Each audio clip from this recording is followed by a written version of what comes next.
Good evening, race fans. Welcome to the NASCAR Report. I'm your host, Tyler White.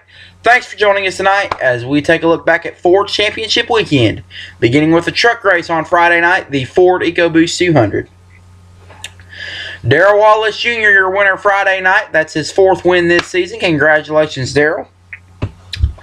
Kyle Larson second, Timothy Peters third, Kyle Busch fourth, Ryan Blaney fifth, Tyler Reddick 6th, Ty Dillon 7th, Joe Nemechek 8th, and Matt Crafton finished 9th.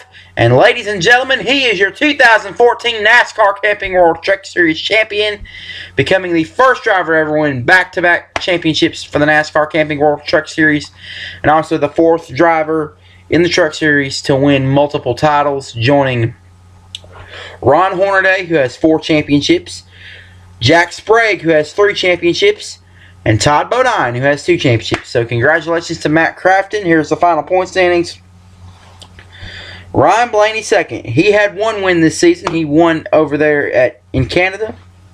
Darrell Wallace Jr. finishes third. He had 4 wins this season, winning at Gateway, Eldora, the fall race at Martinsville, and of course Friday night. Of course, Matt Crafton, by the way, won 2 races this year. That would be the spring race at Martinsville and the summer race at Texas. However, he won this championship based on consistency and points by finishing in the top 5 and top 10 more often.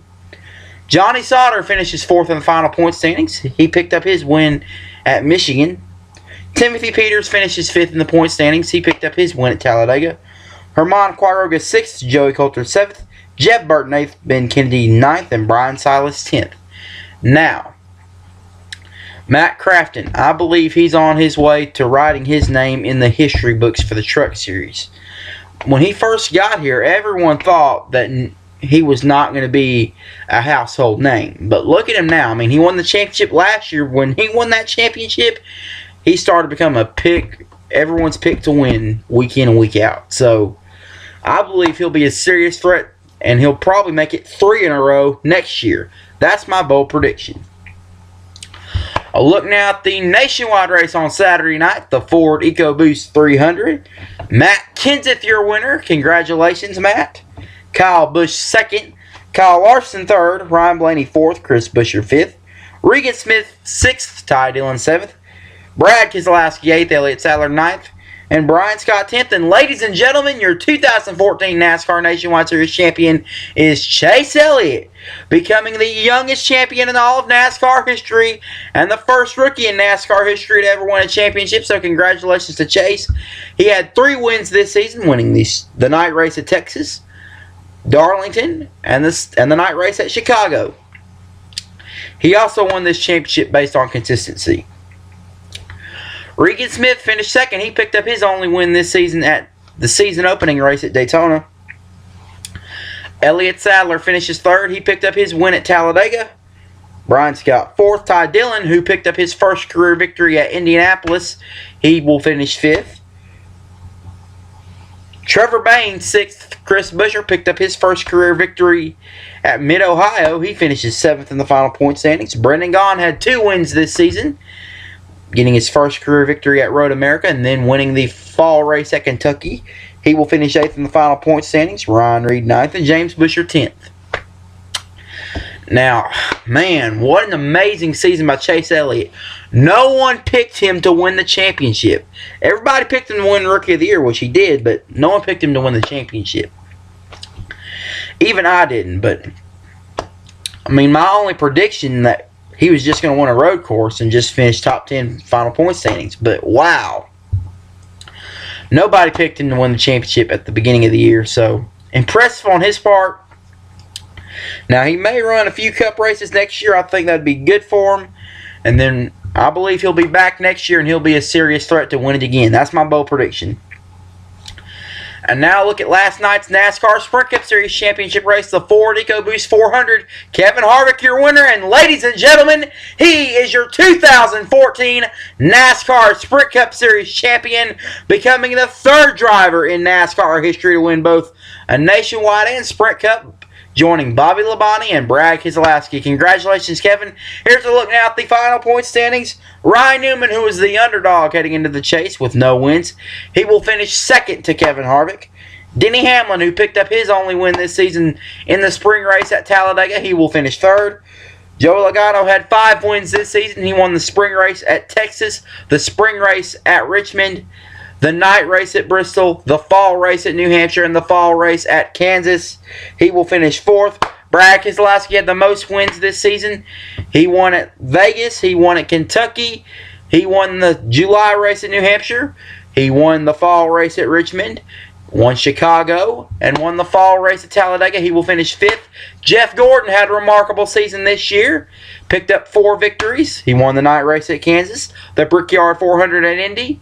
He won the August race at Michigan and also won the fall race at Dover. Led over 1,000 laps this season. He will finish 6th in the final point standings. After finishing second last year to Jimmy Johnson with 7 wins, Matt Kenseth finishes the 2014 season with no wins and in 7th. Dale Earnhardt Jr., a remarkable season for him by winning the Daytona 500, sweeping both races at Pocono, and winning the fall race at Martinsville. He finishes 8th.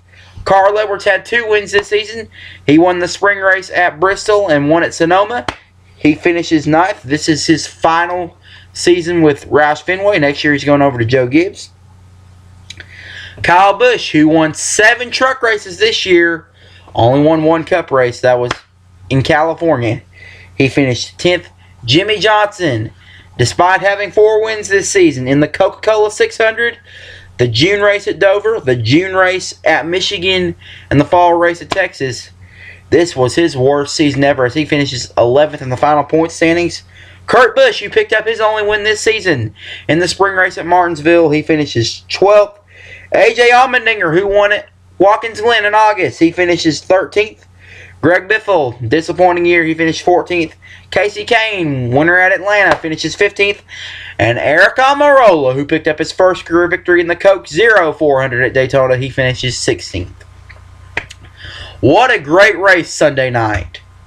An exciting finish. Now, I know there are a lot of Dale Earnhardt Jr. fans, Brad Keselowski fans, and Jeff Gordon fans who say, oh, my driver should have been in it. He had a better season than anyone else. Well, no matter if your driver was in it or not, you have to agree that was an exciting championship race on Sunday night.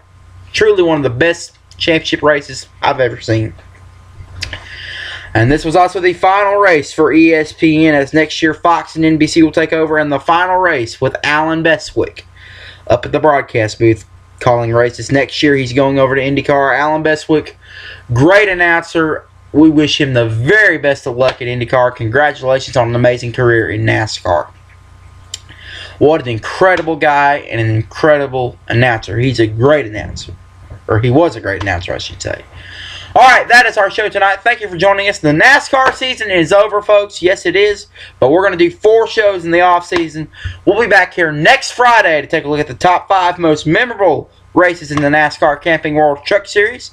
And then on Saturday, December 6th, we'll take a look at the top 5 most memorable NASCAR Nationwide Series races. Now, next year, the Nationwide Series will become the Xfinity Series. And also, Friday, December 12th, we'll look at the top 5 most memorable NASCAR Sprint Cup Series races. And then on Christmas Eve, we'll give you the top 5 races to watch in 2015. Plus, if there are any things going on in the off-season that could affect the 2015 season, we'll be right here to let you know about them. Until then, this is Tyler White reminding you, for you to do unto others as you'd have them do to you. We will see you next time on the NASCAR Report, everybody. Have a great night.